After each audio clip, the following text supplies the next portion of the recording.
కేసీఆర్ కి అత్యంత సన్నిహితుడు గాదే ఇన్నారెడ్డి గారు మనతో పాటు ఉన్నారు.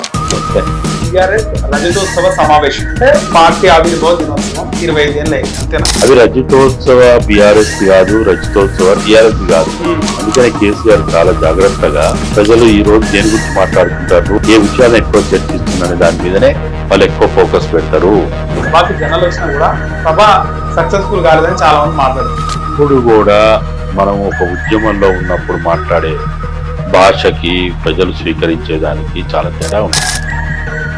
ముఖ్యమంత్రిగా ఉన్నటువంటి రేవంత్ రెడ్డి పేరు తీయకుండా మాట్లాడాల్సి ఏమో ఇప్పుడు ఆయనకి అది ఎప్పుడు ఉందాకనే పెద్ద ఈగోయిస్ట్ ఆయన. సరే, ఇప్పుడు ఆయన ఉండపలంగా మాట్లాడుతూ చంద్రబాబు పేరు మళ్ళీ తీసుకొచ్చారు. చంద్రబాబుని బాగా టార్గెట్ చేస్తారు. అంటే చంద్రబాబుని టార్గెట్ చేయకుండా, తెలంగాణ వ్యతిరేకులను టార్గెట్ చేయకుండా తెలంగాణ ఎమోషన్ ఎట్లా ఉంచలేవు కదా. ఎమోషనల్ డ్రామా రేవంత్ రెడ్డి పాలన సంబంధించి ఆయన ప్రయత్నాలు ఆయన చేస్తున్నారు. ముఖ్యంగా చెప్పాలంటే బడ్జెట్ లేదు. ఎప్పుడు పింక్ వేసుకుంటారు సార్? బీఆర్ఎస్ కలర్ అనే కదా. అది బీఆర్ఎస్ కాదు, అది బీఆర్ఎస్. కేటీఆర్ ఎందుకు సార్ వేసుకోవడం గులాబీ కలర్? ఇప్పుడు వేసుకుంటలేడు. 14 వరకు మీరు చూడండి. కేసీఆర్ అధికారం లేనప్పుడు ఇప్పుడు ఎలా ఉన్నాడో గతంలో కూడా ఆయన అధికారంలో లేనప్పుడు ఆ విధంగా ఉన్నాడు. ఆయన మొదటి నుంచి కూడా ఆయన అట్లే ఉండే, ఎమ్మెల్యేగా ఉన్నప్పుడు అట్లే ఉండే. బీఆర్ఎస్ బీజేపీలో విలీనమయ్యే అవకాశం ఉండదు. నేనైతే అట్లా అయిపోయినా అనుకోవడం. నమస్తే, వెల్కమ్ టు అవర్ ఛానల్. నా పేరు నరేష్.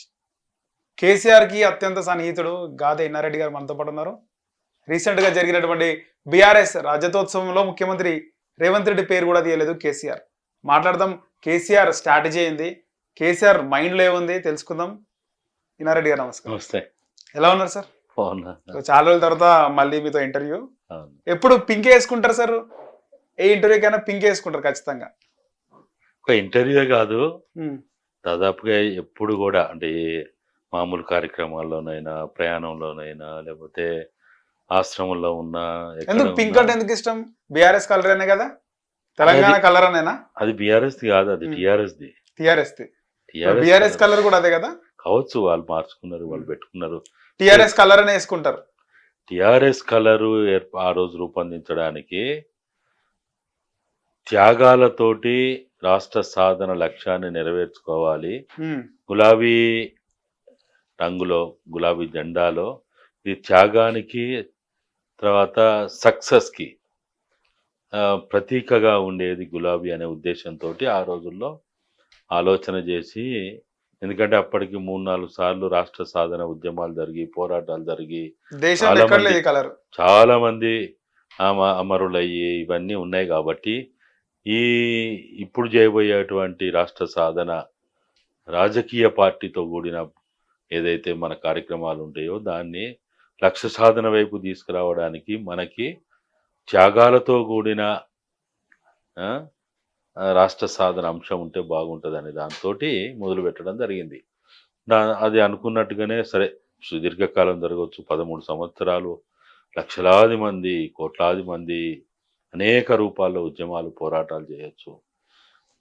ఆ పోరాట రూపాల్లో ముఖ్యంగా గులాబీ అనే, అంటే మేము అనుకున్నది ఏంటంటే సింగిల్ కలర్ ఉండాలి. దేశంలో ఎక్కడ ఉండొద్దు, దేశంలో ఇతరులకు ఎవరికి ఇది ఉండొద్దు. తర్వాత ఇది ఒక రాష్ట్ర సాధనకి ప్రతీకగా ఉండాలి అని ఇట్లా ఆలోచించి, ఎందుకంటే సో ఎప్పటికీ మీకు ఇది వేయాలని ఉంటది, ఈ షర్ట్ వేసుకోవాలని ఉంటది. అంటే తెలంగాణ రాష్ట్ర సాధనకి ఒక గుర్తు ఇది, తెలంగాణ ప్రజల ఆకాంక్షకు ఒక గుర్తు. ఇప్పుడు మొన్న కేసీఆర్ ఎందుకు సార్ వేసుకోడు గులాబీ కలర్? ఇప్పుడు వేసుకుంటలేడు. నీకు 14 వరకు మీరు చూడండి, ఈ వీడియోలు చూడండి, లేకపోతే చాలా రేరు కూడా. అప్పుడు కూడా లేదు, ఖచ్చితంగా వేసుకునేవాడు. మీటింగ్కి వచ్చిందంటే ఖచ్చితంగా గులాబీ. ఎందుకంటే మేమిద్దరమే 2001 పార్టీ పెట్టక ముందు కానీ, పెట్టిన తర్వాత కానీ, మేము ఇక్కడ హిమాయత్నగర్లో ఉంటుంది ఏదో ఆయన రెగ్యులర్ గా బట్టలు కొనుక్కునేది. హిమాయత్నగర్లో కొనుక్కుంటాడా? అప్పుడు కొనేది. ఇప్పుడు వాళ్ళ ఇంటికే వస్తాయి అనుకో బట్టల షాపులు. అప్పుడు మేమిద్దరే పోయి కొనుక్కున్నాం అక్కడ బట్టలు హిమాయత్నగర్లో. నాకు కరెక్ట్ గా బట్టల షాపు పేరు గుర్తులేదు కానీ ఒకటేసారి మా ఇద్దరికి 6-7 షర్ట్లు కొనుక్కున్నాం. పింక్ కలర్ కూడా అక్కడనే కొంటున్నా, అన్నే కొన్నాం.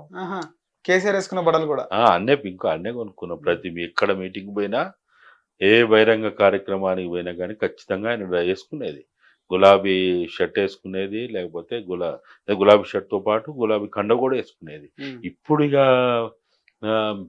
14 తర్వాత నేను చూస్తలేను కానీ నాకు తెలిసినంత వరకు 14కు ముందు ప్రతి మహాసభలో కావచ్చు, ప్రతి బహిరంగ సభలో కావచ్చు, ప్రతి ఉద్యమ కార్యాచరణలు ఎక్కడైనా కనపడ్డా కానీ అది వేసుకొనే ఉండేది. కేసీఆర్ ముఖ్యమంత్రిగా ఉన్నాడు, 10 సంవత్సరాలు బయట కనబడ్డాడు, ప్రజల్లో ఉన్నాడు, అఫ్ కోర్స్ ఉద్యమంలో కూడా ఉన్నాడు.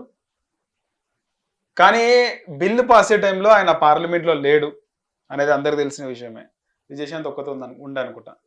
అయితే కేసీఆర్ అధికారం లేనప్పుడు ఇప్పుడు ఎలా ఉన్నాడో, ఫామ్ హౌస్ కి పరిమితం అయిపోయి ఎవరికి కనిపించకుండా కొన్ని నెలల పాటు ఎట్లున్నాడో, గతంలో కూడా ఆయన అధికారంలో లేనాడు ఆ విధంగానే ఉంటుండేనా సార్? ఆయన మొదటి నుంచి కూడా ఆయన అట్లే ఉండే, ఎమ్మెల్యేగా ఉన్నప్పుడు అట్లే ఉండే. పబ్లిక్ ఉండడు ఎక్కువగా ఆఫీసర్లకు అందుబాటులో ఉండడము, లేకపోతే ప్రజలకు అందుబాటులో ఉండడం అనేది మొదటి నుంచి కూడా లేదు. కాకపోతే తనకు దగ్గర ఉన్న ఎవరైతే మిడిల్ మ్యాన్ ఉంటాడో, పిఎల్ కావచ్చు, పిఎస్లు కావచ్చు, లేకపోతే ఇతరత్ర ఎవరైతే ఉంటారో వాళ్ళ ద్వారానే కాంటాక్ట్లో ఉండి వాళ్ళకి సంబంధించిన పనులు ఏమైనా చేసేది. కానీ నియోజకవర్గ పనులైనా అట్లే చేసిండు. ఆయన ఎప్పుడు 81లో ఫస్ట్ టైం, 82లో తెలుగుదేశం పార్టీలో చేరిన తర్వాత ఫస్ట్ టైం పోటీ చేసిండు, అప్పుడు ఓడిపోయాడు.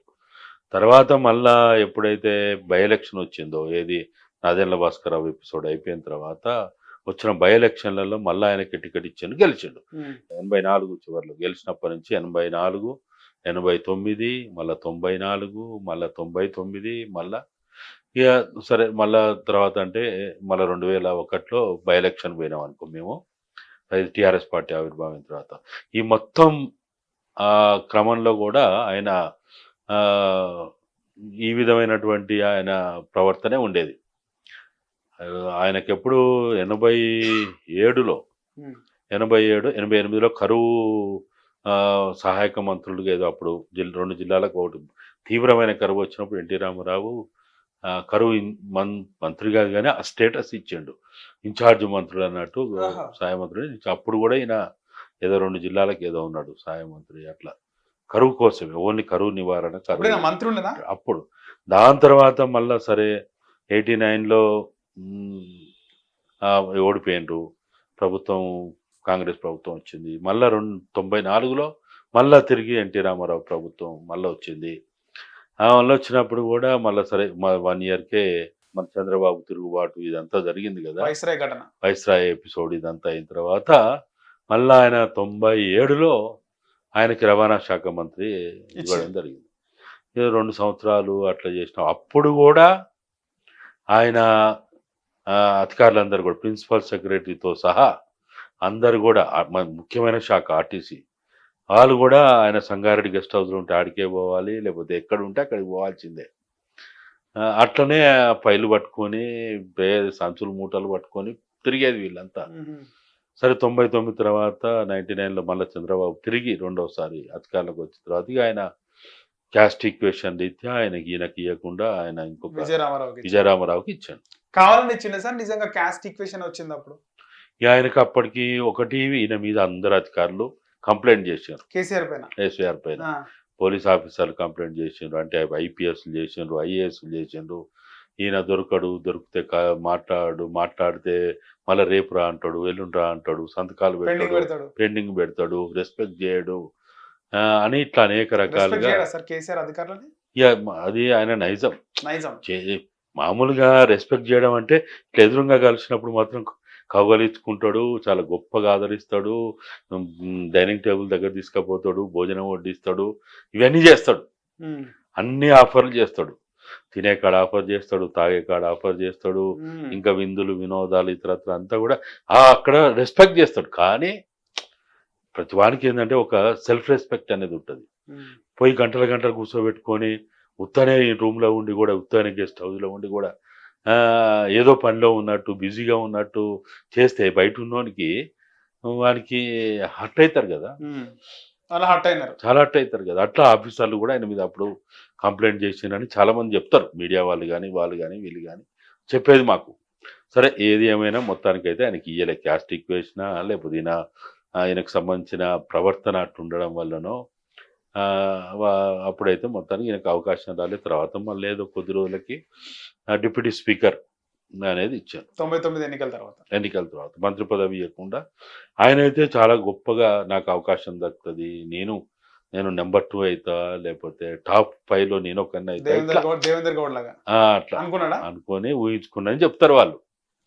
సరే ఇక ఆయన ఊహ అది ఏదో ఏదో అయిందంటారు కదా, అట్లా అయిండొచ్చు, మరి ఏమైనా కావచ్చు, అతి అంచనాలు కావచ్చు, అతి కోరికలు కావచ్చు, ఆశలు కావచ్చు, మొత్తానికైతే ఆయన అనుకున్నది జరగలే. ఇక అప్పటి నుంచి ఆయన కొంత నిరాశ నిస్పృహలో ఉండడం. సరే డిప్యూటీ స్పీకర్ ఇచ్చినా కానీ దాన్ని పెద్దగా ఆయన తనకి సరిపోయిందనే భావన లేకపోవడం, అట్లా ఉన్న కాలంలోనే అప్పటికే 96, 97 నుంచి ప్రారంభమై కొనసాగుతున్న తెలంగాణ దానికి ఆయన అట్లా వచ్చిండు. పార్టీ పెట్టిన తర్వాత 2001లో పార్టీ పెట్టిన తర్వాత ఇక్కడ పక్కనే కొండ లక్ష్మణ్ బాబూజీ గారు ఇచ్చిన జలదోషాన్లో పార్టీ పెట్టిన తర్వాత కూడా పార్టీ ఆఫీస్కి రావాలంటే ఆయనకు కొద్ది కష్టంగా అనిపించేది రోజు రావాలంటే. ఇక అక్కడ ఇంటి దగ్గర నందినగర్లో ఇంటి దగ్గరికి ఎవరు రమ్మనేది, అప్పటి నుంచి ఆయిల్లే. ఇక అట్లా ఆయన కార్యాలయానికి వచ్చి ఉదయం 10 గంటల నుంచి సాయంత్రం 6 గంటలు 7 గంటల దాకా కూర్చోవడం అనేది వారానికి ఒక్కసారి 2 సార్లు ఉంటేనే పెద్ద విషయం అన్నట్టు పార్టీ ఆఫీస్ లో కూర్చోవడమే. కాబట్టి ఆయన ఆ విధంగానే ఆయన మొత్తం ఏం చేస్తారు సార్ మన ఇంట్లో కూర్చొని? ఇక ఆయనకి ఏంటంటే తనకు అనుకూలం, తనకి ఇష్టమైన వాళ్ళు, తనంటే గౌరవించే వాళ్ళు అనుకుంటాడో, తను చెప్తే వినేవాళ్ళు అనుకుంటాడో, కానీ వాళ్ళతోటి ఎక్కువ ముచ్చట పెడతాడు. ఇక ఎవరు పడితే వాళ్ళు వచ్చి ఏది పడితే అది అని, ఏది పడితే అది అడిగి, ఏది పడితే అది మాట్లాడితే ఆయన ఇష్టపడు, ఇరిటేట్ అవుతాడు. పెద్ద వాస్తవంగా చెప్పాలంటే ఆయన పెద్ద ఇగోయిస్టు, బాగా ఇగో ఉంటుంది, బాగుంటుంది. నాకే తెలుసు అంతా, నాకు తెలుసు అంతా, ఎవరికి తెలియదు అనే ఒక భావన ఆయన మీద, ఆయనకి అతి విశ్వాసం. చంద్రబాబు మీద బాగా కోపం ఉంటుంది కదా సార్ ఆయనకి. అంటే ఇక ఆయన 99 తర్వాత అది కనపడ్డది, కానీ 99 ముందు ఇప్పుడు వైస్రాయ్ మొత్తం కాన్స్పిరసీలో ఆయన కూడా ఉన్నాడు కదా, ఆయనతో పనిచేసిండు కదా, మంత్రిగా పనిచేసిండు కదా. కాబట్టి ఈ ఇష్టాలు అనేవి ఆయనకి పర్మనెంట్గా ఉండవు. ఈ వైస్రాయ్ ఘటనప్పుడు కేసీఆర్ ఎటువైపు నుంచి చంద్రబాబు వైపు? ఆయన వైపే మొత్తం నడిపిన దాంట్లో ఈయన కూడా కీలక వ్యక్తి. దాంట్లో ఉన్నది లేదని చెప్పడం, లేని ఉందని చెప్పడం, ఇక అన్ని దందాలు నడిపిన దాంట్లో వీళ్ళంతా ఉన్నారు. కాబట్టి ఆయన ఇవాళ కొత్తగా ముఖ్యమంత్రి ఉన్నప్పుడైనా అంతే, మా ఎమ్మెల్యే ఉన్నప్పుడైనా అంతే, మంత్రిగా ఉన్నప్పుడైనా అంతే, ఇప్పుడు ప్రతిపక్ష నాయకుడిగా ఉన్నప్పుడైనా అంతే.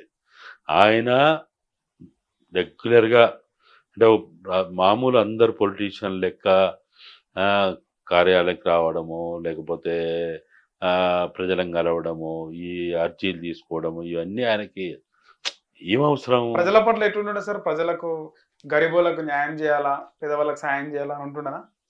అంటే ఇక ఆయన అయితే నేను నా నియోజకవర్గంలో ఇట్లా చేసిన, దళితులకు చేసిన, అంటే గిరిజనులు తక్కువే అనుకో అక్కడ, నేను బహుజనులకు చేసిన, వాళ్ళకి అవకాశాలు ఇచ్చిన, వాళ్ళనే నేను ఎక్కువగా పైకి తీసుకొచ్చిన, ఇట్లా చెప్తాడు. కానీ ఇవన్నీ కూడా ఏంటంటే తెలంగాణ రాష్ట్ర సాధన క్రమంలో ప్రజలకు కావాల్సింది ఏంటంటే రాష్ట్ర సాధన కావాలి, రాష్ట్రం రావాలి. మనం 52, 53, 56, 69లో విఫలమైనాం. దశాబ్దాల కోరిక అది, దశాబ్దాల ఆశయం అది. కాబట్టి ఏమన్నా కానీ మంచోడా చెడ్డోడా, తాగుబోతా తిరుగుబోతా, కలుస్తలేడా అని కాకుండా ప్రజలు ఏమనుకున్నారంటే ఇది తెలంగాణ ఉద్యమం అనేది ఇది ప్రజల ఉద్యమం, నాయకుల ఉద్యమం కాదు. అందుకనే కదా సాగరహారమైనా, మిలియన్ మార్చ్ అయినా, వంట వార్పులైనా, లేకపోతే సత్యాగ్రహాలైనా, ఇవన్నీ కూడా ప్రజలు అనేక రూపాల్లో ముందుకొచ్చి వాళ్ళు చేశారు. నాయకుడు పిలిపించినా పిలిపియకున్నా, ధూమ్ధాములైనా, లేకపోతే ఇంకా అనేక కార్యక్రమాలన్నీ కూడా పార్టీ కార్యక్రమాలు తక్కువే. అది ప్రజలు వాళ్ళంతట వాళ్ళు రాష్ట్ర సాధన కోసం చేసిన అవన్నీ కూడా ఏంటంటే ఎవ్వరు చేసినా ఇవన్నీ కూడా టీఆర్ఎస్ అకౌంట్లో పడ్డాయి. కాబట్టి టీఆర్ఎస్ అనుకున్నారు, కానీ TRS పిలిపించింది even million March పిలిపియాలి, Sagaraharam పిలిపియాలి, ఇచ్చిన పైకే పాల్గొన్నారు, వాళ్ళు రాలేదు నాయకత్వం. కాబట్టి ప్రజలు వాళ్ళంతటా వాళ్ళు ప్రజల ఉద్యమంగా భావించి వచ్చిందే కానీ ఇదేదో ఒక నాయకుడు చెప్తే, తీర్మానం చేస్తే, పిలిపిస్తే జరిగింది కాదు. ఇప్పుడు ఎవరు చెప్పాను వీళ్ళకి? సుమారు 1200 పైగా వాళ్ళ జీవితాలను, వాళ్ళ ప్రాణాలను, వాళ్ళ కుటుంబాలని కాదని అర్పించిండ్రంటే ఎవరు చెప్తే చేస్తారు? ఉమ్. ఓ నాయకుడు చెప్తే చేస్తాడా? ప్రజలకు అనిపించింది, ఆ? ప్రజలకు అనివార్యం అనిపించింది. ఇంతమంది లక్షలాది మంది ఉద్యమాల్లో భాగస్వాములు ఏంటంటే ఎవరు చెప్తే చేశారు? కొన్ని చోట్లనైతే 1000 రోజులు, 1100 రోజులు, 1200 రోజులు శిబిరాలు నడిపారు, అవును. సత్యాగ్రహ శిబిరాలు నడిపారు. అవును. ఎవరు చెప్తే చేస్తారు? ఎవడని చెప్తే చేస్తాడా? ఎవడు డబ్బులు ఇస్తే చేస్తారా? చేయమని చూద్దాం. ఇప్పుడు వాటర్ క్యాన్లతో దెబ్బలు తిన్నారు లాయర్లు, జర్నలిస్టులు, ఢిల్లీ దాకా పోయినరు. అవును సార్, ఆ? ఢిల్లీలో దెబ్బలు తిన్నారు. జర్నలిస్టులు దెబ్బతిన్నారు, లాయర్లు దెబ్బతిన్నారు, ఉపాధ్యాయ వర్గము, ప్రొఫెసర్లు, లెక్చరర్లు, ఇంతమంది ఇన్ని నిర్బంధాలని, ఆఖరికి ప్రభుత్వ ఉద్యోగులు, సింగరేణి కార్మికులు 60 రోజులు సుదీర్ఘ కాలం జీతాలు రాకున్నా సమ్మె చేసిండ్రు. చేస్తారా? చేయమని చూద్దాం. కాబట్టి ఇది ప్రజల ఉద్యమంగా నడిచింది. కాబట్టి ఇది ఏ పార్టీ చెప్తానో పొలిటికల్ చేసి కాంగ్రెస్ వాళ్ళు లేరా దీంట్లో, బీజేపీ వాళ్ళు లేరా దీంట్లో, కమ్యూనిస్ట్ వాళ్ళు లేరా? పబ్లిసిటీ బాగా చేసుకున్నాడు. అది అందరి ఉద్యమాలు, అందరి త్యాగాలన్నీ కూడా ఆ అకౌంట్లో పడ్డాయి. ఏదో అంటారు చూడు, ఊరంతా తిరిగినా కానీ నా దొడ్లో వచ్చి పెండ పెడితే చాలన్న ఆలోచన ఉంటుంది చాలా మంది. నువ్వు ఎక్కడన్నా వెయ్యి, ఎవరి భూమిలన్నా వెయ్యి, ఎక్కడ మెత్తేంది, వచ్చి నా దొడ్లో పెండ పెడితే చాలు, నా అకౌంట్లో ఉంటుంది అది. సో కేసీఆర్ అప్పట్లో టీఆర్ఎస్ పార్టీ ఈ విధంగానే అయింది. అంతే, టీఆర్ఎస్ అనేది ఆ విధంగా ఆ రోజుల్లో ప్రపంచానికి, దేశానికి మొత్తంగా కూడా తెలంగాణ ఉద్యమం అంటే ఎవరు చేయని, కాంగ్రెస్ వాళ్ళు చేయని, ఎవరు చేయని, ఆఖరికి మీరు అన్నట్టు బిల్లు పెట్టినాడు ఆయన పార్లమెంట్లో లేకున్నా తెలంగాణ ఎవరి వల్ల వచ్చిందన్నారు? కేసీఆర్. మరి మీడియా ఫోకస్ కూడా బాగా చేసింది కదా సార్ కేసీఆర్ ని. అంటే ఇప్పుడు కూడా ఏంటంటే ఒక ఉద్యమ పార్టీకి ఆ రకమైనటువంటి ఫ్లేయర్ ఉంటుంది. సార్ ఇప్పుడు దేశంలో ఉన్నటువంటి పరిస్థితులు చూసుకుంటే, ముఖ్యంగా రాష్ట్రంలో చాలా మంది మాట్లాడుతున్నారు, ఆ విధంగా ఏమైనా ఉందా? బీఆర్ఎస్ బీజేపీలో విలీనమయ్యే అవకాశం ఉందా ఇప్పుడు? నేనైతే అట్లయితేనే అనుకోవడం లేదు, అట్లా అయ్యే అవకాశాలు. ఎందుకంటే అలాంటి మాటలు మీ వరకు కూడా వినిపించినాయా? అంటే బయట పేపర్లలో వస్తున్నాయి, మీడియాలో వస్తున్నాయి, బీఆర్ఎస్ బీజేపీ ఒకటే అని, లేకపోతే ఈవెన్ మళ్ళీ కొన్ని సందర్భాలు బీజేపీ వాళ్ళు ఏమంటారు, బీఆర్ఎస్ కాంగ్రెస్ ఒకటి అంటారు. ఇట్లా అనేక రకాలైనటువంటి ప్రచారాలు అనుకో, వాదనలు. ప్రొఫెసర్ నాగేశ్వరరావు కూడా అంటుండు బీఆర్ఎస్ బీజేపీలో విలీనం అవుతుంది, అయ్యే అవకాశాలు ఉంటాయి. ఏమో మరి, మనం అయితే ఇప్పుడు అటువంటి జోష్యాలు చెప్పలేము. ఎందుకంటే ఇప్పుడు బీఆర్ఎస్ మాట ఎందుకు వస్తుంది సార్? ఇప్పుడు బీఆర్ఎస్ బీజేపీలో విలీనం అయింది, ఏమవుతుంది? ఇప్పుడు మన మహారాష్ట్ర ఎపిసోడ్ చూసిన తర్వాత శివసేనలో ఉండి బయటకు వచ్చి ముఖ్యమంత్రి అయ్యి ఒక టర్మ్ నడిపిన తర్వాత షిండే ఇప్పుడు ఏమైండు? డిప్యూటీ సీఎం అయ్యాడు. ఇప్పుడు డిప్యూటీ సీఎం అవుతాడు, ఇంకా 6 నెలలకి తెరమరుగైపోతాడు. ఇప్పుడు కూడా ఒక పెద్ద పార్టీలో, ఒక జాతీయ పార్టీలో మనం స్నేహితం చేస్తున్నామంటే, బలవంతునితో బలహీనుడు స్నేహితం చేసినప్పుడు బలవంతుని కింద బలహీనుడు నలిగిపోతాడు. అంతే కదా. పెద్ద కార్పొరేట్ సంస్థల కింద చిన్న వ్యాపారస్తుడు ఏమవుతాడు? గిలగిల కొట్టుకొని చేస్తాడు. వీళ్ళ ఐడెంటిటీ వీళ్ళు పోగొట్టుకోవాలి అనేది అయితే ఇప్పుడు బీజేపీలో పోతావు. ఏంటి నీ స్థానం? పోయిన వాళ్ళ పరిస్థితి ఏమైంది? రాజేందర్ పరిస్థితి ఏమవుతుంది? ఇలా రాజేందర్ లాంటి వాడికి ఏమి లేవా, వాళ్ళకు అవసరం ఉన్నప్పుడు పార్టీలో పోయినోడికి అతిగతి లేదు. ఇప్పుడు ఏం అవసరం? బీజేపీకి బీఆర్ఎస్ తోటి అవసరం ఏంటిది? వచ్చే లాభం ఏంటిది? ఏమైనా ఉన్నదా కొత్తగా? ఏం లేదు కదా. కాబట్టి నేను అనుకోవడం, వీళ్ళు పోవడమైనా వాళ్ళు తీసుకోవడమైనా అంతా ఏదో బీజేపీ ఫలితం ఇస్తుందనో, లేకపోతే బీఆర్ఎస్ పోయినంత మాత్రాన ప్రజలు ఈ కూటమినో లేకపోతే వీళ్ళు ఈ చేరికల్ని అప్రిషియేట్ చేస్తారనో, ప్రజలు ఆమోదం తెలుపుతారని అయితే కనిపిస్తలేదు. వాతావరణం అట్లా కనిపిస్తలేదు. కాబట్టి వాళ్ళు తెలంగాణ వాదం నినాదం పేరుతోటి, ఐడెంటిటీ తోటి ముందుకు పోతే తప్ప, అసలు టీఆర్ఎస్ని తీసి బీఆర్ఎస్ పెట్టినందుకే తెలంగాణ ప్రజలు వ్యతిరేకించారు, దాన్ని యాక్సెప్ట్ చేయలేదు. ఇక టీఆర్ఎస్ని తీసి బీఆర్ఎస్ పెట్టినప్పుడే యాక్సెప్ట్ చేయని జనం ప్రజలు బీఆర్ఎస్ని తీసుకుపోయి బీజేపీలో మర్జ్ చేస్తే యాక్సెప్ట్ చేస్తారా? ఒకవేళ బీఆర్ఎస్ని తీసుకుని బీజేపీలో మర్జ్ చేస్తే లోకల్ బాడీ ఎలక్షన్స్ కానీ రాబోయే ఎన్నికల్లో కానీ వన్ సైడ్ ఉండే అవకాశం ఉండదు సార్ తెలంగాణ ఏముండదు అట్లా ఏమి అట్లే ఉండదా? ఏముండదు. ప్రజలు బీజేపీకి ఆల్రెడీ 8 ఎమ్మెల్యేలు 8 ఎంపీలు ఉన్నాయి. ఆ విధంగా ఏమన్నా ఇప్పుడున్న పరిస్థితులలో అటువంటి దాన్ని ఏదైనా కానీ ఉమ్, ప్రజలు పార్టీల విలీనాన్ని కానీ లేకపోతే పార్టీల మధ్య జరిగే ఒప్పందాలని ప్రజలు చాలా ఉమ్, కీన్గా అబ్జర్వ్ చేస్తారు. ఉమ్, ఇది ఏ రకమైనటువంటి సంబంధం బంధం అని ఆలోచిస్తారు. ఓకే. కాబట్టి తెలంగాణ అసలు టీఆర్ఎస్ అంటే తెలంగాణ రాష్ట్ర సాధన ఉద్యమ పార్టీ అనే ప్రజలకి బాగా అర్థమైన విషయం అది. ప్రజలు ఇప్పటికీ దాన్ని ఉద్యమ పార్టీగానే భావిస్తారు. మా పార్టీ అనుకుంటారు, మా కోసమే ఏర్పడిన పార్టీ అనుకుంటారు. ఎప్పుడైతే నువ్వు ఇటువంటి తిక్క పనులు చేస్తే ప్రజలు ఎందుకు యాక్సెప్ట్ చేస్తారు? ఉమ్, ఇప్పుడు చూడరాదు, మొన్న పార్లమెంట్ ఎన్నికలకు ముందు 17 పార్లమెంటు నియోజకవర్గాల్లో సమావేశాలు జరిగితే వాళ్ళు ఏం చెప్పిండ్రు? బీఆర్ఎస్ పేరు తీసేసి టీఆర్ఎస్ పెట్టమన్నారు. చాలా వరకు కూడా అంతా 98% మంది వాళ్ళే ప్రకటించుకున్నారు. కాబట్టి ఇప్పుడున్న పరిస్థితులలో వాళ్ళ ఐడెంటిటీని కనుక పక్కకు పెడితే వాళ్ళు మునుగుతారు. వాళ్ళు ఏ పార్టీతో అయితే పొత్తు పెట్టుకుంటారో వాళ్ళు కూడా మునుగుతారు. ఓకే సార్, మొన్న జరిగినటువంటి బీఆర్ఎస్ రజతోత్సవంలో ఆ సభ ఏ విధంగా జరిగింది అంటారు? సభకి జనాలు వచ్చినా కూడా కేసీఆర్ మాట్లాడింది అంతగా పేలలేదు, సభ సక్సెస్ఫుల్ కాలేదని చాలా మంది మాట్లాడుతున్నారు. మీరేమంటారు ఆ సభ మీద? అంటే ఎప్పుడు కూడా మనం ఒక ఉద్యమంలో ఉన్నప్పుడు మాట్లాడే భాషకి ప్రజలు స్వీకరించేదానికి చాలా తేడా ఉంటుంది. ఇప్పుడు ఏం మాట్లాడాలి, ఆయన ఏం మాట్లాడుతాడు, దేని మీద మాట్లాడాలా? ఆయన మాట్లాడిన మొత్తం 40-45 నిమిషాల్లో ప్రజల నుంచి ఈ ఉత్సాహం కానీ ఉరుకలు అంటే కానీ ఆయన ముందు మాట్లాడినట్టు విధంగానే మాట్లాడినాడు, పాత సామెతలు మాట్లాడిన ప్రజలు మొత్తంలో ఒకే ఒక అంశం మీద ప్రజల నుంచి ఆమోదం వచ్చింది, ప్రజల నుంచి కేరింతలు వచ్చినాయి, ప్రజల నుంచి గొప్ప స్పందన వచ్చింది. ఏంటిది? కగారు మీద మాట్లాడినప్పుడు మాత్రమే, ఛత్తీస్గఢ్ కగారు మీద మాట్లాడి కర్రగుట్టల గురించి మాట్లాడినప్పుడు మాత్రమే వచ్చింది. అంటే అర్థం ఏంటిది? మిగతా విషయాలన్నీ కూడా ప్రజలు దాన్ని పెద్దగా సీరియస్గా తీసుకోలేదు అనేది కదా అర్థమైంది. స్పందన రాలే, రొటీన్ విషయాలు అన్నట్టే ఫీల్ అయిన వాళ్ళు. కాబట్టి ఇప్పుడు ముఖ్యంగా బీఆర్ఎస్ రజతోత్సవ సమావేశం అంటే పార్టీ ఆవిర్భావ దినోత్సవం 25 ఏళ్ళు అయింది, అంతేనా? అది రజతోత్సవ బీఆర్ఎస్ ది కాదు, రజతోత్సవ టీఆర్ఎస్ ది కాదు. అందుకనే కేసీఆర్ చాలా జాగ్రత్తగా టిఆర్ఎస్ బీఆర్ఎస్ గులాబీ జెండా రజతోత్సవం అన్నాడు.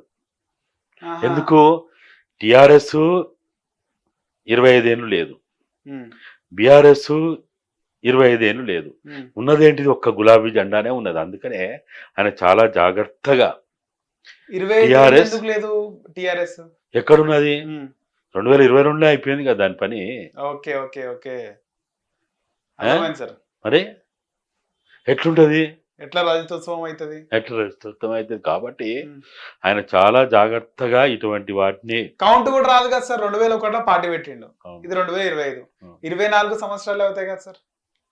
సరే 24 అయిపోయి 25లో జరగబడ్డట్టు అయితే ఇప్పుడు టీఆర్ఎస్కి అది 25 ఏళ్ళు కంప్లీట్, 24 ఏళ్ళు కంప్లీట్ చేసుకుని 25వ సంవత్సరం కాదు. బీఆర్ఎస్కి అంతకంటే కాదు, ఓన్లీ గులాబీ జెండా. బీఆర్ఎస్ గులాబీ జెండా రజతోత్సవం అన్నాడు. అందుకని చాలా జాగ్రత్తగా గులాబీ జెండాకి మాత్రమే రజతోత్సవం అనేది పాయింట్ అవుట్ చేయలేదు సార్. అంత సభకు ముందు కూడా ఏమి రజతోత్సవం ఇది? పార్టీ అంటే టిఆర్ఎస్ పార్టీ కాదు కదా బీఆర్ఎస్. మాలాంటి వాళ్ళం అడిగినాం, మాట్లాడినాం. ఎందుకంటే మీకు చరిత్ర తెలుసు కాబట్టి, ఆ విషయం తెలుసు కాబట్టి మేము మాట్లాడినాం. 2022 అక్టోబర్లోనే బీఆర్ఎస్ వచ్చింది కాబట్టి ఇంకా నీకు ఎట్లా 25 ఏళ్ళు అవుతుంది? కాదు అది. సరే, ఏది ఏమైనా ఆ సమావేశం అనేది మొత్తంగా ఒక్క కగారు మీద మాట్లాడిన అంశం మీదనే, లేకపోతే కాల్పులు కానీ చర్చల మీద మాట్లాడిన దాంట్లోనే అది ప్రజల నుంచి స్పందన వచ్చింది. ప్రజలు దాన్ని రిసీవ్ చేసుకున్నారు. ఇక మిగతా అన్ని రొటీను ఆయన మాట్లాడిన విషయాలు ఏవైతే ఉన్నాయో, మిగతా పేరు చెప్పకుండా రేవంత్ మీద మాట్లాడినా, లేకపోతే కాంగ్రెస్ ప్రభుత్వం మీద మాట్లాడినా, లేకపోతే వాళ్ళు చేస్తున్న కొన్ని కార్యక్రమాల మీద మాట్లాడినా, అవన్నీ కూడా పెద్దగా చర్చనీయాంశాలు కాదు ఈ సమయంలో. ఓకే. కానీ ఆయన మాట్లాడుతూ ఆయన స్పీచ్‌లో రాష్ట్ర ప్రభుత్వాన్ని కోసం మాట్లాడినాడు, తిట్టినాడు. ముఖ్యమంత్రిగా ఉన్నటువంటి రేవంత్ రెడ్డి పేరే తీయకుండా మాట్లాడినాడు సార్. ఏమంటారు దీని మీద? ఏమో ఇప్పుడు ఆయనకి అని చెప్తే కదా ఇందాకనే పెద్ద ఈగోయిస్ట్ ఆయన. ఈగోయిస్ట్. కాబట్టి ఆయనకి నిద్రపోతున్నా సార్ ఆయన సరే? నేను ముఖ్యమంత్రి రేవంత్ రెడ్డి గారు అనే పదం వాడడం ఆయనకి తనను తాను తగ్గించుకోవడం నేను ఈ అనుకున్నాడు. ముఖ్యమంత్రిని అడుగుతున్నా అనే మాట ఎక్కడ రాలేదు. అనడు. వాడేంది పోయి ముఖ్యమంత్రి అన్న? ఆయనకి ఏదైనా ఉంటుంది, ఆయనకి ఏ ఏ రకమైన అభిప్రాయం ఉండొచ్చు. కానీ పార్లమెంటరీ రాజకీయాల్లో రాజ్యాంగబద్ధమైన పాలనలో ఉన్నప్పుడు ఇటువంటి ఆలోచనలు ప్రజాప్రతినిధులు పెట్టుకోవద్దు. ఆయన ఏ ఇష్టం ఉన్నా ఇష్టం లేకున్నా ఆయన ముఖ్యమంత్రి. అవును సార్. కాబట్టి ఈ రాష్ట్రానికి అధిపతి అయినటువంటి రాష్ట్రానికి ఒక పాలక పార్టీకి అధినేత అయినటువంటి ఆయన్ని మనము ఇష్టమున్నా ఇష్టం లేకున్నా గౌరవంగానే భావించాలి. అంశాల వారీగా నువ్వు మాట్లాడవచ్చు, విమర్శించవచ్చు, ఏమైనా చేయవచ్చు, అది వేరే విషయం. కానీ నేను ఆయన్ని ముఖ్యమంత్రిగానే గుర్తించాలంటే ఎట్లయితుంది? చట్టబద్ధం రాజ్యాంగబద్ధంగా రాజ్యాంగ వ్యతిరేకం అవుతుంది, చట్ట వ్యతిరేకం అవుతుంది. గుర్తించాలంటే ఎట్లా? గుర్తించాలి కదా. గుర్తించాలి. అందులో నువ్వు ఒక ప్రతిపక్ష హోదా కలిగినటువంటి స్థాయిలో ఉన్నావు, మరి గుర్తించకపోతే ఎట్లా? ఇన్ని రోజులు అందుకే మౌనంగా ఉన్నా, ఇప్పటి నుంచి బయలుదేరుతా ఇట్లా చాలా సార్లు చెప్పాను. ఇటువంటి అన్ని మనం రాడా సార్? ఇంకా ఈ 3.5 సంవత్సరాలు ఏమో చూడాలి మరి ఏం చేస్తున్నాడు. మనం చూద్దాం, ఒక 2 నెలలు అయితే తెలిసిపోతాయి కదా. అప్పుడు మనం అరే నువ్వు లక్షలాది ప్రజల ముందు మాట్లాడినావు, వాళ్ళకి ఒక హామీ ఇచ్చినావు, నేను వస్తా, నేను తిరుగుతా, మీ వెంటనే ఉంటా, డామ్ డూ అని ఎన్నో మాట్లాడే, పోలీసులకు కూడా కొన్ని సురుకలు పెట్టినట్టు మాట్లాడి, ఇంకెవరికో డైరీ రాసుకోమంటుండు. అదే ఎన్నో మాట్లాడండి కదా. మరి ఇంట్లో కూర్చుంటే ఎవరు నమ్ముతారు? బీఆర్ఎస్ ప్రభుత్వంలో ఏ విధంగా పనిచేస్తున్నారో పోలీసులు అదే విధంగా పనిచేస్తున్నారా సార్? ఇంకా వేరే విధంగా ఏమైనా పనిచేస్తున్నారంటారా? ప్రభుత్వాలతోటి సంబంధం ఉంది. బీఆర్ఎస్ ఉన్నప్పుడు కూడా పోలీసులు వాళ్ళు చెప్పినట్టే ఇంటరే, ఎమ్మెల్యే చెప్పినట్టు, మంత్రి చెప్పినట్టు. ఇప్పుడు ఏమైపోయినాయి? పోలీస్ స్టేషన్లు ఏమన్నా రాజ్యాంగబద్ధంగా ఉన్నాయా?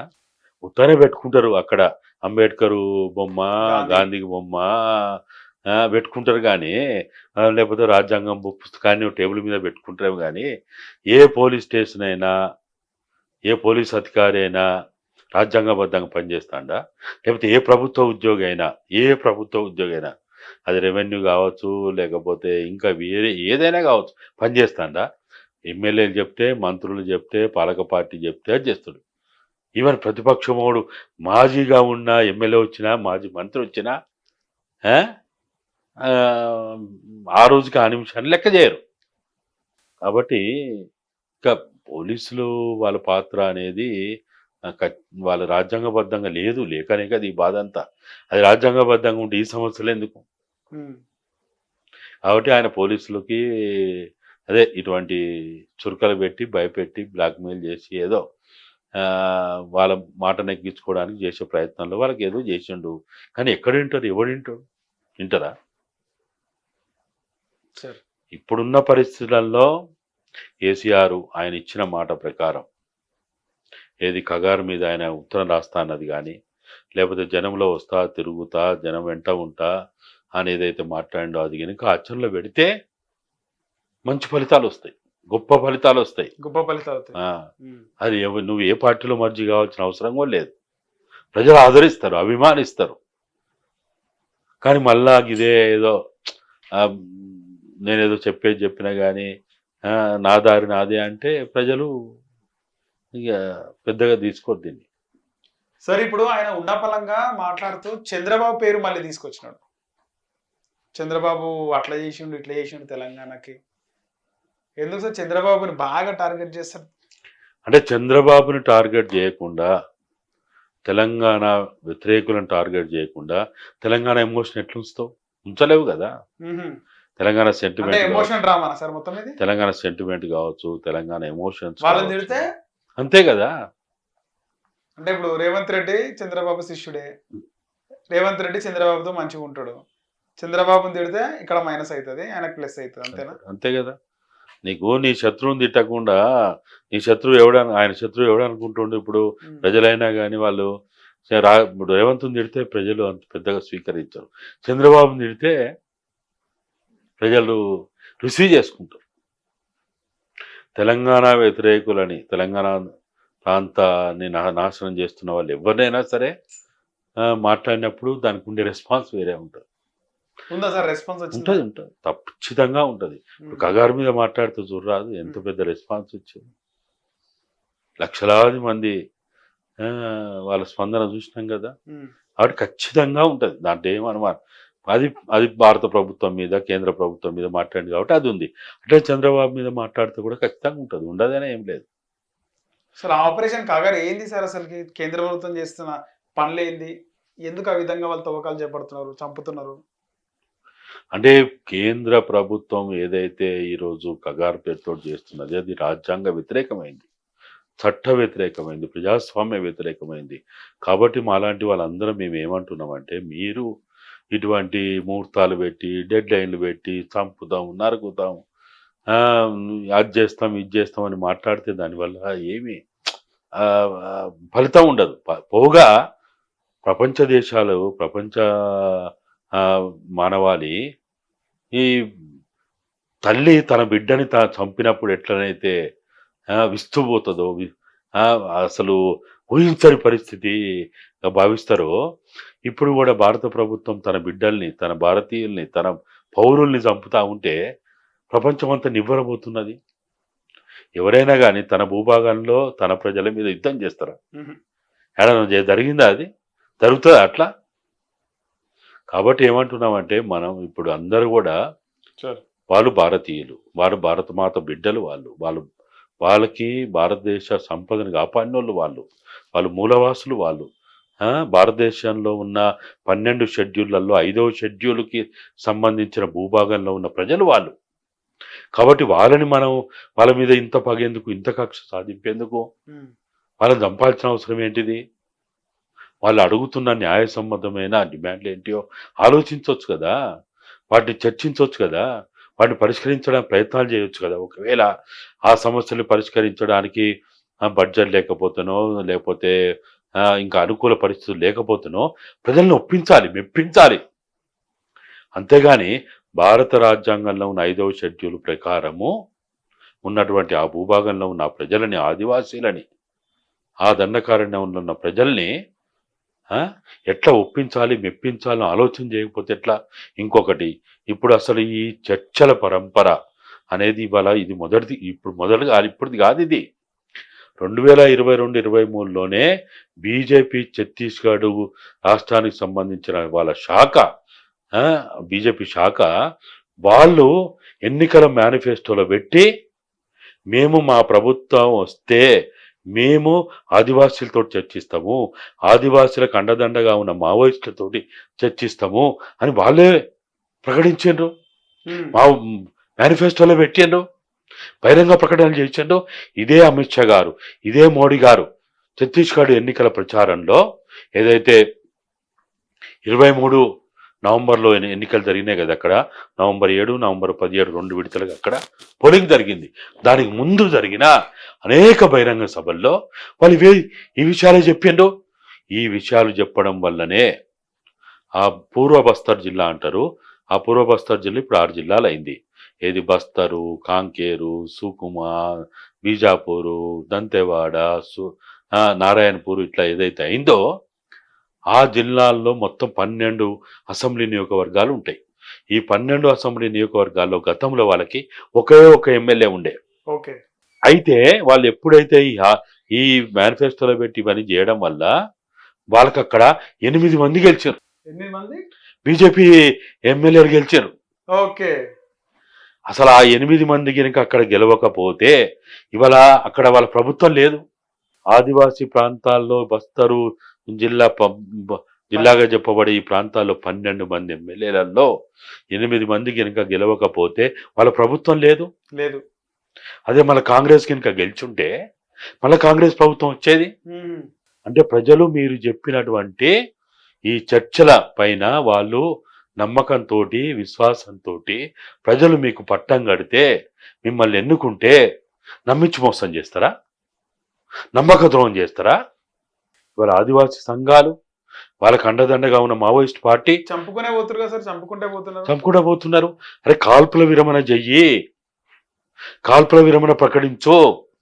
భారతదేశంలో కాల్పుల విరమణ ప్రకటన అనేది భారత రాజ్యాంగ పరిధిలోనిదే. అరే మాకు 5వ షెడ్యూల్ అమలు చెయ్యి, పేసా చట్టం అమలు చెయ్యి, 170 అమలు చెయ్యి, ఐటీడీ ద్వారా మా ప్రాంతాన్ని అభివృద్ధి చెయ్యి అని వాళ్ళు మొత్తుకుంటున్నారు. అవేవి చేయకుండా నేను చంపుతా, నరుకుతా, అంతం చేస్తా, రక్తపాతం చేస్తా అంటే అరే మన భారత రాజ్యాంగం ఇక్కడ ఉందా లేదా అని అనుమానం వస్తుంది. వాళ్ళు కూడా చర్చలకు రావట్లేదు కదా సార్. వాళ్ళు కూడా ఎవరు మావోయిస్టులు కానీ అక్కడ ఉన్నటువంటి గిరిజనులు కానీ ఎందుకు వస్తలేరు? వాళ్ళు ఏమడుగుతున్నారు? ఒక కాల వ్యవధిని నిర్ణయించి మీరు కాల్పుల విరమణ ప్రకటించండి. కాల్పుల విరమణ ప్రకటిస్తే మేము నిర్ణయించిన స్థలానికి మా ప్రతినిధులు, చర్చల ప్రతినిధులు వచ్చి చర్చలు చేస్తారని వాళ్ళు బహిరంగంగా ప్రకటిస్తా ఉన్నారు. ఈ సాంప్రదాయం ఆంధ్రప్రదేశ్లో జరిగింది కదా. ఇప్పుడు వాళ్ళు ఎప్పుడైనా కిడ్నాపులు జరిగినప్పుడు, ఈ మన కాంగ్రెస్ ప్రభుత్వం ఉన్నప్పుడు కిడ్నాప్ జరిగినాయి. అక్కడ పోలీస్ అధికారులని లేకపోతే వేరే వాళ్ళని కిడ్నాప్ చేసినప్పుడు తెలంగాణ నుంచి అరగోపాల్ సార్ని కూడా చర్చల ప్రతినిధిగా, సంధి చర్చల కోసం అని ఉపయోగించుకున్నారు కదా. అంటే మీకు అవసరమైనప్పుడు మీరు మధ్యవర్తులని సహాయం కోరుతారు, సంధి చర్చల కోసం ముందుకు వస్తారు. కానీ ఇప్పుడు మాత్రం ఒకవైపు వాళ్ళు మేము చర్చలకు సిద్ధము, సమయ వ్యవధిని నిర్ణయించి కాల్పుల విరమణ మీరు ప్రకటించి అవకాశం, అనుకూల వాతావరణం ఏర్పాటు చేస్తే మేము చర్చలకు రావడానికి సిద్ధమని వాళ్ళు అంటున్నారు. ఎందుకు చేయవు? అంటే ఇది భారత రాజ్యాంగంలో లేమా? మనం భారత ప్రజాస్వామ్యంలో లేమా? ఒక నిరంకుశ పాలన, నియంతృత్వ పాలన, మనకు రాజ్యాంగం లేకుండా, ప్రజాస్వామ్యం లేకుండా మేము పాలన చేస్తామంటే ఎవడేం చేయలేడు. మాకు రాజ్యాంగం మీద నమ్మకం లేదు, ప్రజాస్వామ్యం మీద నమ్మకం లేదంటే ఎవడేం చేస్తాడు? ఇక మాకు చంపుడే మాకు తెలిసిన విషయం అంటే ఎవడేం చేస్తారు? కాబట్టి ఈ దేశంలో ఉన్నటువంటి మానవత్వం కలిగిన మనిషి అని చెప్పుకునే ప్రతి వాడు ఈరోజు దేశ సంపదను కాపాడిన మూలవాసుల అరణ్య రోదన పట్టించుకోకపోతే మనం మనుషులమే కాదు, మనకు మానవత్వమే లేనట్టు లెక్క. కానీ ముఖ్యంగా కేసీఆర్ ఈ విషయం కోసం మాట్లాడారు సార్. కగారిని వెంటనే ఆపండి, కర్రగుట్టని ఆపండి అని చెప్పేసి. అయితే దేశంలో జరుగుతున్నటువంటి ఈ యొక్క కాశ్మీర్ ఉగ్రవాదుల దాడి ఏదైతుందో దీనికి సంబంధించి అంటే మీరు ప్రొసీడ్ కండి, మీతో మేము ఉన్నాము అనే విధంగా మాట్లాడడం కానీ, ఎక్కువగా దీనికోసం మాట్లాడకపోవడం, కేసీఆర్ మైండ్ సెట్ ఏ విధంగా ఉందంటారు సార్? అంటే అదేదో కావాలని మాట్లాడలేదని అయితే నేను అనుకోను. అక్కడ ఉన్నటువంటి ఇప్పుడు ఆయన ఎప్పుడు కూడా ఆయన పొలిటీషియన్, ప్రజలు ఏం కోరుకుంటున్నారు? చాలా మంది భారతీయులు చనిపోయినారు, సాటి తెలుగు వాళ్ళు కూడా 2-3 చనిపోయినారు కదా సార్. అయితే ఇది దాని గురించి ఆయనకి పొలిటికల్ బెనిఫిట్ దేని వల్ల వస్తుంది? రాజకీయ లబ్ధేనా సార్? అంతేనా? ఎవరైనా కానీ రాజకీయ పార్టీలు ఏ నినాదం, ఏ ప్రకటన చేసినా కానీ దాని వెనుక వాళ్ళ స్వార్థ ప్రయోజనాలు, వాళ్ళ ప్రయోజనాలు ఖచ్చితంగా చూసుకుంటారు ఎవరైనా సరే. అని ఇప్పుడు బీజేపీ ఎన్నికలకు ముందు ఎన్నికల మేనిఫెస్టోలో పెట్టింది, మరి ఇలా మాట మార్చింది. ఏమంటాం దాన్ని? ప్రధానమంత్రి గారు అమిత్ షా గారు ఛత్తీస్గఢ్ ఎన్నికల ప్రచారంలో ఇదే బస్తర్లో, ఇదే బీజాపూర్లో, ఇదే దంతెవాడలో, ఇదే నారాయణపూర్లో, ఇదే కాంకేర్లో ఆ ప్రాంతంలో పర్యటనలు చేసినప్పుడు ఇవన్నీ మాట్లాడింది కదా. ఇవాళ ఏమైంది మరి? రాజకీయ ప్రయోజనాలు చూసుకోకుండా రాజకీయ పార్టీలు, రాజకీయ నేతలు వాళ్ళు ఏమైనా సన్యాసులా? రాష్ట్రంలో చూసుకుంటే బీసీ కులగణనను పంపించడం జరిగింది, తర్వాత ఎస్సీ వర్గీకరణను కూడా ఆమోదం చేయడం జరిగింది. ముఖ్యంగా బీసీ కులగణన రాహుల్ గాంధీ దేశవ్యాప్తంగా జరగాలన్నాడు, తెలంగాణలో జరిగి కేంద్రానికి పంపించారు. ఇలాంటి 2 ప్రతిష్టాత్మకమైన సందర్భాలకు సంబంధించి కేసీఆర్ ఒక్క మాట కూడా ప్రస్తావించలేదు. ఆయన మనం ఎప్పుడు చెప్పుకుంటా ఉంటాం కదా, ఆయన అందరు మాట్లాడేదాన్ని మాట్లాడు, నేనెందుకు మాట్లాడాలా? పైగా రాష్ట్ర ప్రభుత్వ గొప్పతనం అది. నేను ఎందుకు మాట్లాడాలా, నేను ఎందుకు అప్రిషియేట్ చేయాలా ఉమ్, ఆ? అనేది ఉంటుంది ఆయనకి. కాబట్టి ఆయన స్టైల్లో ఆయన ఉంటాడు. ఆయన ఉద్దేశపూర్వకంగానే చేస్తాడు ఈ పనులన్నీ. ఆయన తెలియక అమాయకత్వంతో లేకపోతే స్కిప్ అయ్యి లేకపోతే మర్చిపోయి చేసేది ఏముండదు ఆయనకి. ప్రజలు అంటే ఒక టెరిటరీ, తెలంగాణ అనేది ఒక టెరిటరీ. తెలంగాణలో ఉన్న ప్రజలు ఇప్పుడు ఏం కోరుకుంటున్నారు, ఉమ్, ప్రజలు దేని మీద ఎక్కువ మాట్లాడుకుంటారు, దాన్నే ఆయన మాట్లాడడానికి ప్రయత్నం చేస్తాడు. దాని నుంచే ఆయన ఇవాళ చూడరాదు తెలంగాణ సమాజంలో ఆయన 9.5 సంవత్సరాల పాలనలో వచ్చిన విమర్శలు, ప్రతి విమర్శలు, ఇంకా ఎన్నెన్నో రకాలైనటువంటి ఏవైతే ఉన్నాయో అవన్నీ ఇవాళ ప్రజలు పక్కన పెట్టి కేసీఆర్ అరే బలగాల మీద మాట్లాడిండు, లేకపోతే చర్చలు అన్నాడు, కగారు మీద మాట్లాడిండు. నువ్వు తెలంగాణ, ముఖ్యంగా నార్త్ తెలంగాణలో ఏ పల్లెకు పో, ఏ చావడి కాడ, ఏ బొడ్రాయి కాడ, ఏ కూడల్లో కూడా గిదే మాట్లాడుకుంటారు ఇప్పుడు. ఒక్కసారిగా ఆయన తెలంగాణ సమాజంలో మళ్ళా ఒక చర్చనీయాంశమైన వ్యక్తి అయిపోయాడు కేసీఆర్. ఖచ్చితంగా అంటారా సార్? ఆయన మాట్లాడిన తర్వాతనే కదా ఇప్పుడు కాంగ్రెస్ మాట్లాడినా, బీజేపీ మాట్లాడినా అందరూ మాట్లాడుతారు ఇప్పుడు. నిజంగా కేసీఆర్ కనుక దాన్ని కనుక ప్రస్తావించకపోయి ఉంటే మాట్లాడేటోళ్ళ. ఇలా బీజేపీ కూడా కిషన్ రెడ్డి గారు మాట్లాడుతుండ్రు, ఈటల రాజేంద్ర గారు మాట్లాడుతున్నారు. రేవంత్ రెడ్డి పాలనకు సంబంధించి ఈ 15 నెలల కాలంలో సార్, 15-16 నెలలు ఏ విధంగా ఉందంటారు సార్? ఇక ఆయన ప్రయత్నాలు ఆయన చేస్తున్నారు. ముఖ్యంగా చెప్పాలంటే బడ్జెట్ లేదు, తీవ్రమైన ఆర్థిక సంక్షోభంలో ఉన్నది రాష్ట్రం, అప్పులు పుడతలేవు, పుట్టిన అప్పులన్నీ కూడా మళ్ళీ అప్పులు కట్టడానికే సరిపోతున్నది. ప్రజల సంక్షేమం చేయాలన్నా, ప్రజల మీద మార్పులు చేర్పులు చేయాలన్నా, ఇప్పుడు వాళ్ళ 6 గ్యారెంటీలను అమలు చేయాలన్నా కానీ అంత సాధ్యమైన పని కాదు. ఇప్పుడు మనకి రాబడి తక్కువైంది, బయట నుంచి వచ్చే అప్పులు పుడతలేవు. ఏం చేస్తారు? ఏం చేయడానికి కూడా పెద్దగా అవకాశాలు అయితే మనకేం కనపడతారు. కానీ సరే, ఆర్థిక సంక్షోభం ఉన్నా, లేకపోతే ఇచ్చిన హామీలు నిలబెట్టే పరిస్థితి లేకున్నా, మేము భారత్ బచావ్ కావచ్చు, మేము అందరం చెప్పేది ఏంటంటే మీరు ప్రజల్లో ఉండండి, ఉన్న వాస్తవాలు ప్రజలకు చెప్పండి. ప్రజలు కనుక ఉన్న వాస్తవాలు చెప్తే ప్రజలు అర్థం చేసుకుంటారు, ఆలోచిస్తారు.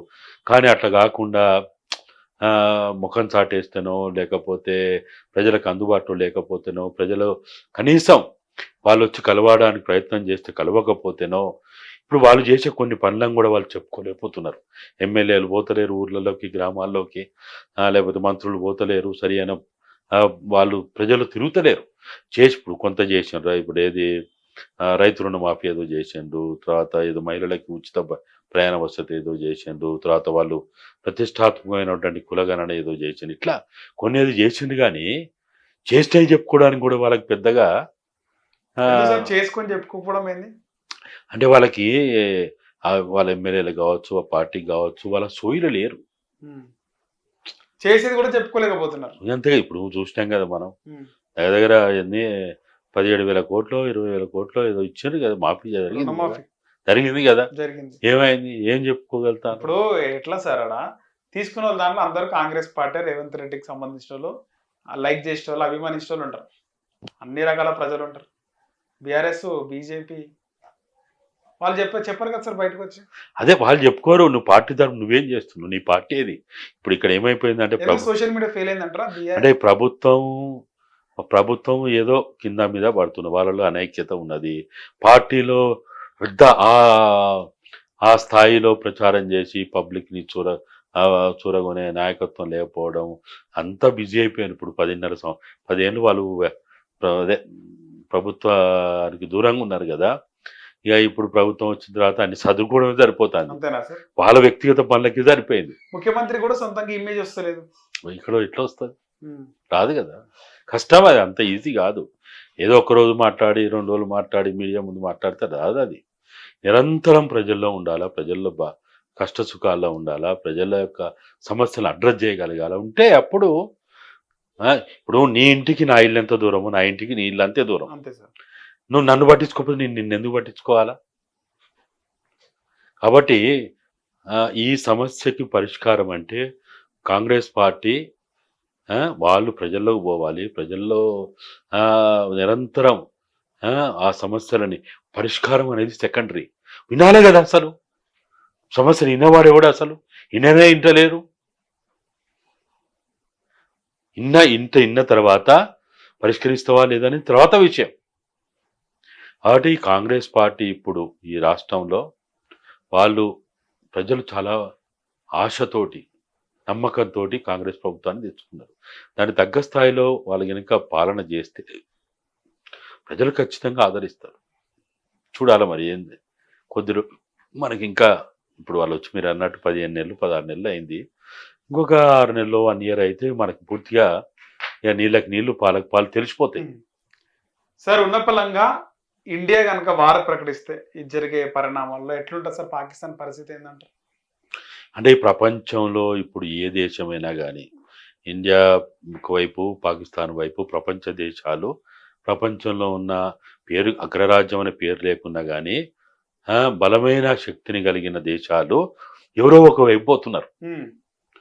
పాకిస్తాన్ వైపు వాళ్ళు పోతారు, ఇండియా వైపు వేరే వాళ్ళు వస్తారు. ప్రపంచంలో ఏ దేశంలోనైనా ఇదే జరుగుతుంది. అది మంచా చెడ ఎవడు చూస్తలేడు. కాబట్టి ఇదంతా వీటన్నిటికి పరిష్కారం వాస్తవం ఏ దేశానికి కూడా ఏ దేశ పాలకులకు కూడా సమస్యని పరిష్కరించాలని లేదు. ఆ సమస్యని మా పార్టీ రాజకీయ ప్రయోజనాలకు ఎట్టు ఉపయోగించుకోవాలని చూస్తున్నారు అంతే తప్ప దీన్ని పరిష్కారం చేద్దాము పరిష్కరిద్దాము అనే ఆలోచన ఎవరికి ఉంది? అటు పాకిస్తాన్ పాలకులకు లేదు, ఇండియా పాలకులకు లేదు. కాబట్టి ఈ సమస్య ఇట్లనే నడుగుతుంటుంది, ఇట్లనే జరుగుతుంటుంది. ఇది ఇంకా అదో రావణ కాష్టం అది. కాబట్టి దీని పూర్తి ముగింపు రావాలంటే భారతదేశ ప్రజలే చేయాలి. తెలంగాణ ఆంధ్రప్రదేశ్ మన ఉమ్మడి రాష్ట్రం అంత ఉండొచ్చు పాకిస్తాన్. ఎందుకు ఏం చూసుకొని పాకిస్తాన్ ఇంతగానో ఉరుకులాడుతుంది సార్? ఏం చూసుకొని ఏముండదు ఇక్కడ. ఏం చూసుకొని వాళ్ళ వెనుక ఉన్న శక్తి ఆయుధ సంపత్తి కావచ్చు, లేకపోతే ఇంకా అనేక రకాలుగా వాళ్ళకి అందించే బలం ఏదైతే ఉంటుందో వాళ్ళకి అందిస్తారు. భారతదేశం కంటే ఎక్కువ ఉంటుందా సార్ పాకిస్తాన్ ఏ విషయంలో? వాళ్ళ శక్తి అంటే మనం అట్లా శక్తిని కొలమానంగా చూడలేము. కానీ కొట్లాడతారు వాళ్ళు కూడా కొట్లాడతారు. కానీ ఇప్పుడు ఏదైతే ఈ భూభాగ సమస్య ఉన్నదో, కాశ్మీర్ భూభాగానికి సంబంధించిన సమస్య ఉంది, ఇది అంతిమంగా మళ్ళా మనం ఇప్పుడు ఏదైతే మావోయిస్ట్ పార్టీ విషయంలో మాట్లాడుకున్నట్టే చర్చల ద్వారానే పరిష్కారం జరుగుతుంది. ఆ చర్చలు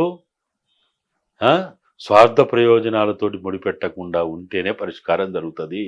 రాజకీయ ప్రయోజనాలతో ముడిపెట్టకుండా ఉంటేనే పరిష్కారం జరుగుతుంది. ఏమంత పెద్ద విషయమా? పెద్ద విషయం కాదు. వీళ్ళకి ఏంటంటే ఎప్పటికీ ఇది ఇట్టనే ఉండాలి. ఇట్టనే ఉంటే పాకిస్తాన్ పాలకులకు ఉపయోగమే, ఇండియా పాలకులకు ఉపయోగమే. సరిహద్దు సమస్యలు, భారత సరిహద్దు సమస్యలు ఏవైతే ఉన్నాయో బంగ్లాదేశ్ విషయంలోనైనా, చైనా విషయంలోనైనా, పాకిస్తాన్ విషయంలోనైనా, ఎవరి విషయంలోనైనా సరే ఎప్పటికీ అది సమస్యగానే ఉండాలి అనేదే ప్రభుత్వాలు కోరుకుంటాయి, పాలక వర్గాలు కోరుకుంటాయి. అంతర్గత సంక్షోభాన్ని దారి మళ్లించాలంటే సరిహద్దు సమస్యలు ముందు తీసుకురావాలి. భారత ప్రజల ప్రధాన సమస్యల ఏజెండాని పక్కా దాన్ని పట్టియాలంటే సరిహద్దు సమస్యను తీసుకురావాలి. లేకపోతే ఏమవుతుంది? ఇవాళ మళ్ళీ ఒక నెల రోజులు, 2 నెలలు, 3 నెలలు అందరం దాని గురించే మాట్లాడుకుంటాం. ఏమైంది? ఇప్పటి వరకు యుద్ధాలు చేసినాం, చాలాసార్లు చేసినాం. భారత ప్రభుత్వం చాలా సందర్భాలు యుద్ధాలు చేసింది. ఏమైంది? సమస్య పరిష్కారం అయిందా? అందుకనే ఇక్కడ ఆదివాసీల విషయంలో కూడా మేము అదే చెప్తున్నాము. మీరు యుద్ధం చేస్తారు కావచ్చు, లేకపోతే మీరు చంపుతారు కావచ్చు, లేకపోతే గెలిచినామని అనుకుంటారు కావచ్చు, కానీ సమస్య పరిష్కారం ఇక్కడ అవుతుందా? అయిందా? మనం అంతకుముందు చేశారు కదా, పరిష్కారం అయిందా? మరి కాశ్మీర్ సరిహద్దుల్లో చేయలేదా? పాకిస్తాన్ సరిహద్దులు చేయలేదా? ఇదే సర్జికల్ స్ట్రైక్ అని అదని ఇదని చేసింది కదా పుల్వామా అప్పుడు. మరి ఏమైంది? మరి ఎందుకు పరిష్కారం కాలే? సార్ ఇండియాకి సంబంధించి సరిహద్దుల్లో ఇంకా కరెక్ట్ సరిహద్దులు లేవా సార్? ఇంకా చేసుకుంటే అవుతుంది, ఎందుకు ఉండదు? ఎందుకు సార్? అంటే ఇప్పటికే విరోధాలు అందరూ చొరబడుతున్నారు. చొరబడ్డప్పుడు ఏం చేసినాం? చొరబడ్డప్పుడు ఏం చేసినావు? నీ బలగాలు ఏం చేసినాయి? నీ ఇంటెలిజెన్స్ ఏం చేసింది? నీ రక్షణ శాఖ ఏం చేసింది? పైగా మొన్న జరిగిన దాడి ప్లేస్ కూడా ఇప్పుడు చాలా బలవంతులు అంటున్నావు కదా, ఉమ్, మా వాళ్ళు చాలా గొప్పోళ్ళు, చాలా బలవంతులు. ఇంత టెక్నాలజీ పెరిగిన తర్వాత ఏం చేసినావు? అక్కడ ఎందుకు సార్ రక్షణ కానీ పోలీసులు కానీ సిబ్బంది ఎందుకు లేరంటారు అక్కడ జవాన్లు కానీ మన జరిగిన పహల్గామ్ అటాక్ దగ్గర? ఇక మనం చూడాలా, ఇంకా దాని మీద అనేక రకాల కథనాలు వస్తున్నాయి. అంటే ఎత్తు ఉండి లోయలోకి పోవడము, కేవలం గుర్రాలు నడకదారే ఉంది, వాహన రాకపోకలు కూడా లేవు. అంటే రాకపోకలు లేనంత మాత్రాన అక్కడ బలగాలు ఉండవు, ఇంటెలిజెన్స్ ఉండదు. కాశ్మీరే ఒక యుద్ధ భూమి. ఖచ్చితంగా ఉండాలి కదా సార్ అక్కడ. నీ ఇంటెలిజెన్స్ ఏం చేస్తుంది? భారత సరిహద్దుల్లోంచి వాళ్ళు ఎట్లా దొరబడ్డారు దేశంలోకి? పాకిస్తాన్ నుంచి ఎట్లా దొరబడ్డారు? ఎక్కడి నుంచి వచ్చిండ్రు? ఎట్లా వచ్చిండ్రు? నీ ఇంటెలిజెన్స్ ఏమైంది? నీ ఐబీ ఏమైంది? నీ ఎన్ఐఏ ఏమైంది? నీ బలగాలు ఏమైనాయి? ఏమైనట్టు? వాళ్ళు ఎప్పుడో వచ్చిండ్రంటారు, వందల సంఖ్యలో వచ్చిండ్రంటారు. ఎట్లా వస్తారు వందల సంఖ్యలో? కాబట్టి ఇవన్నీ కూడా ఏంటంటే దీన్ని రాజకీయ కోణంలో చూడకుండా, రాజకీయ ప్రయోజనాల కోణంలో చూడకుండా, దేశ రక్షణ కోణంలో చూస్తే సమస్య పరిష్కారం అవుతుంది. అంతేనా సార్? దేశ భద్రత కోణంలో చూస్తే సమస్య పరిష్కారం అవుతుంది. లేదు మీరు రాజకీయాలకు వాడుకుంటా అంటే ఇట్లనే ఉంటుంది. ఎన్ని ఇట్లనే మొన్న అంతకుముందు ఏంటిది అది పహల్గామ్ కంటే ముందు పహల్గామ్ కంటే ముందు జరిగిన సర్జికల్ స్ట్రైక్ జరిగింది కదా, పుల్వామా సర్జికల్ పుల్వామా అవుతుంది, ఇప్పుడు పహల్గామ్ అవుతుంది, రేపు ఇంకోటి అవుతుంది. ఇట్లనేగా సమస్య మాత్రం పరిష్కారం కాదు. అంతే కదా మరి, అంతే కదా. కాబట్టి వీటన్నిటికీ ఒక పుల్ స్టాప్ పెట్టాలంటే, పరిష్కారం దిశగా ముందుకు పోవాలంటే ఖచ్చితంగా స్వార్థానికి రాజకీయాలకి ముడిపెట్టకుండా భారతదేశ భద్రతకి, భారతదేశ ప్రజల యోగక్షేమాల దృష్టిలో పెట్టుకొని పనిచేస్తే, ఇక్కడ ఇది హిందూ ముస్లిం గొడవగా చేయొద్దు, దీన్ని భారత ప్రజల భద్రతగా చూడాలి, భారత ప్రజల క్షేమం కోసం చూడాలి. హిందూ ముస్లిం గొడవ చేస్తే ఎట్లా? అటువైపు ఆలోచించొద్దు కదా. హిందువైనా ముస్లిం అయినా భారతదేశంలో అన్ని మతాల వాళ్ళు భారతీయులు కదా. సార్ ఫైనల్ గా మన బీఆర్ఎస్ సభకు సంబంధించి, ఆ సభ పార్టీ ఆవిర్భావ దినోత్సవమే కదా, దీనికి సంబంధించి మొట్టమొదట మీరు అన్నట్టు జలదృశ్యం తన సొంత ఇల్లు కేటాయించినటువంటి కొండ లక్ష్మణ్ బాపూజీ గారి పేరును కానీ, లేదా ప్రొఫెసర్ జయశంకర్ గారి పేరును కానీ ఎందుకు కేసీఆర్ అసలు విస్మరించిండు, ప్రస్తావించలేదు? ఇక ఇప్పుడు రాజకీయ నాయకులు అది ఇప్పుడు 20 ఏళ్ళు గడిచిన తర్వాత ఏం ప్రస్తావిస్తారు కదా సార్. నేను అందుకనే పదే చెప్తాను, పదే చెప్పేది ఒకటే, వాళ్ళు వాళ్ళ ప్రయోజనం దృష్టిలో పెట్టుకునే ప్రజల యొక్క ప్రజలు ఈ రోజు దేని గురించి మాట్లాడుకుంటారు, నువ్వు ఏ విషయాలను ఎక్కువ చర్చిస్తున్నానే దాని మీదనే వాళ్ళు ఎక్కువ ఫోకస్ పెడతారు. ఇప్పుడు ఆ జయశంకర్ గురించి మాట్లాడుతాను, కొండ లక్ష్మణ్ గురించి మాట్లాడుతాను, లేకపోతే పార్టీ ఆవిర్భావానికి ముందు మాలాంటి వాళ్ళం మేమందరం ఏదైతే మొత్తం మా జీవితాన్ని తాకట్టు పెట్టి, మా వయసుని, ఆర్థికాన్ని అన్ని తాకట్టు పెట్టి మేమేమైతే చేసినామో ఇవన్నీ ఎందుకు ప్రస్తావిస్తారు? ఇప్పుడు ఉందా సార్ ఇన్నయంటోడు కోన్కిస్కాగాడు, ఏం అవసరం ప్రస్తావిస్తే ఏమన్నా ఆయనకు వచ్చే ఏమన్నా ఒరిగేది ఉన్నదా? ఆయన ఒక సూపర్ మ్యాన్ అనుకుంటాడు. ఇక మిగతా వాళ్ళందరినీ ప్రస్తావిస్తే 10 మంది సూపర్ మ్యాన్ సృష్టించారు కదా, 100 మంది సూపర్ మ్యాన్లని సృష్టిస్తే ఆయన సూపర్ మ్యాన్ ఎట్లయితాడు? కొండ లక్ష్మణ్ బాబుజీ ఇచ్చిన ఇల్లు ఏదైతుందో సార్ పాటవి జలదృశ్యం, అది దాని పరిస్థితి ఏంటి సార్? ఏమైంది ఇప్పుడు? అది ఏమున్నది చూస్తాం కదా మనం, ఏదో అమరవీరుల కోసం అని ఏదో చేసిండ్రు, వాళ్ళ జ్ఞాపకం ఏదో హడావుడిగా అప్పుడు ఎన్నికలకు ముందు ఏదో చేసిండ్రు. కానీ ఇప్పుడు ఎక్కడ వేసినా గొంగడక్కడే. అది వాళ్ళు అట్లే చేసిండ్రు. కొత్త వచ్చిన ప్రభుత్వం 16 నెలలు అయినా కానీ ఇప్పటికి దాని మీద పట్టింపు లేదు. దాని కనీసం అమరవీరుల జ్ఞాపకార్థం, ఉద్యమకారుల ఆకాంక్షల కోసం అని ఏర్పాటు చేసి ఎవరో ఒక స్వచ్ఛంద సంస్థ అమరవీరుల కోసం ఏదైతే, లేకపోతే ఉద్యమకారుల కోసం ఒక స్వచ్ఛంద సంస్థను అదే ఏర్పాటు చేసి వాళ్ళకి అప్పచెప్తే అంతే అంతే. దీపం ₹1,00,00,000 ఖర్చు పెట్టి కట్టినది ఏమి కాకుండా అంతకుముందు కొండ లక్ష్మణ్ బాబుజీ ఓనా సార్ అది? సరే ఏదో వివాదాలు ఉన్నాయి, అది మొత్తానికి ఆయన ఇల్లు అది ఎప్పటి నుంచో, ఇప్పుడు కాదు, ఎప్పటి నుంచో ఉన్నాడు అది. సరిగా అది ఆయనకి డాక్యుమెంట్లు ఏమంటారు, ఏదో అంటారు. ఏది ఏమైనా ఆయన సుదీర్ఘకాలం ఆయన అక్కడనే ఉన్నాడు. ఆయన ఇల్లు కూడా అదే. ఆయన ఇల్లు కూడా అదే. ఉమ్. మేము పార్టీ ఆవిర్భావం ఏప్రిల్ 27, 2001 ప్రారంభోత్సవానికి ఒక 15 రోజుల ముందే ఆయన అక్కడ ఖాళీ చేసి బయటికి పోయాడు. ఓకే. అప్పటిదాకా ఆయనే ఉన్నాడు ఎంత అక్కడ. సార్ ఏరియా ఎన్ని గజాలు ఉంటుంది మీకు ఓ తెలుసు? చాలా ఎకరాలు, గజాలే ఎకరాలు. ఎకరాలు. ఉమ్. కాబట్టి ఇక ఇప్పుడు ఏదో అంటారు చూడు మన పెద్దలు, ఒడు చేరేదాకా ఓడమల్లన్న, ఒడు చేరిన తర్వాత బోడమల్లన్న అంటే అంతే ఉంటాయి. మనం అటువైపు నాలాంటి వాళ్ళమైతే మేము అటువైపు ఆలోచించాం. మన ధర్మంగా మనం ఏం చేయాలన్నా అది చేసినాం. సార్. ఇక రాజకీయ నాయకులు వాళ్ళ ప్రయోజనాలు వాళ్ళు ఉపయోగించుకుంటారు, ఇవన్నీ జరుగుతాయి. తెలంగాణ బాగు కోసం, తెలంగాణ ప్రజల బాగు కోసం మనం పనిచేస్తాం, అంతే ఆలోచిస్తాం. సరే దీంట్లో కొంతమంది లాభపడతారు, కొంతమంది పదవులు వస్తాయి, కొంతమందికి ₹1,00,00,000 సంపాదించుకుంటారు, ఇవన్నీ ఉంటాయి. కానీ అది అటువైపు ఆలోచించకుండా ఇప్పటికి కూడా మాలాంటి వాళ్ళందరం ఆలోచించేది ఏంటంటే తెలంగాణ ఉద్యమ ఆకాంక్షలు నెరవేర్చుకోవాలి, అమరవీరుల ఆశయాలు నెరవేర్చుకోవాలనేదే మా ప్రాధాన్యత. రైట్ సార్, ధన్యవాదాలు సార్.